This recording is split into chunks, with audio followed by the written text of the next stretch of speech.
সব সময় মনে থাকা চাই আমার ঠাকুরের আসন আমার জীবন। যদি কেউ আমাকে ভালো না বাসে, আপনজন বলে মনে না করে, আমার চরিত্র দেখে আমাকে শ্রদ্ধা করতে না পারে, আমার ঠাকুরকে সেভাবে পাবে না।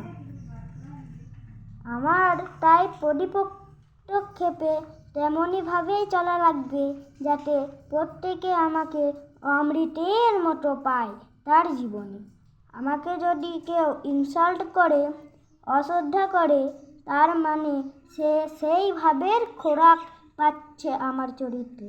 এমনই করে আমি আমার ঠাকুরকে হেয় করি অন্যের কাছে।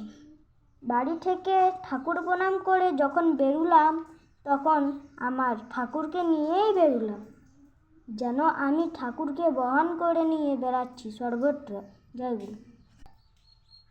শ্রী শ্রী ঠাকুরের কাছে একটি কুকুর থাকত। নাম ছিল তার টাবু। টাবু কখনো ঠাকুর বাড়ির চত্বর ছেড়ে বাইরে যেত না।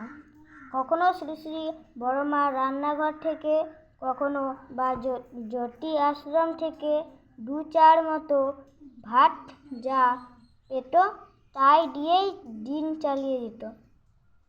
শ্রী শ্রী ঠাকুর যখন সেখানে বসে ভক্তবৃন্দের সাথে কথা বলতেন, টাবু সেখানেই উপস্থিত। 25-30 জন লোক বসে থাকলেও টাবু একে ডিঙিয়ে ওর কলের উপর দিয়ে তাকে পাশ কাটিয়ে ঠিক ঠাকুরের কাছাকাছি একটা জায়গা করে নিয়ে বসে পড়ত। একদিন টাবুকে ওই রকমভাবে আসতে দেখে এক দাদা তাকে হেই যা করে তাড়িয়ে লাগলেন। তারা খেয়ে টাবু সেই জায়গা থেকে উঠে আর 2-1 পাশে কাটিয়ে আর একটি জায়গায় গিয়ে বসে পড়ল। দৃশ্য দেখে শ্রী শ্রী ঠাকুর মুচকি হেসে ওই দাদাকে বললেন, ও আমাদের কাছ থেকে যাবি না নে, কুকুরদের মধ্যে যাবি না নে।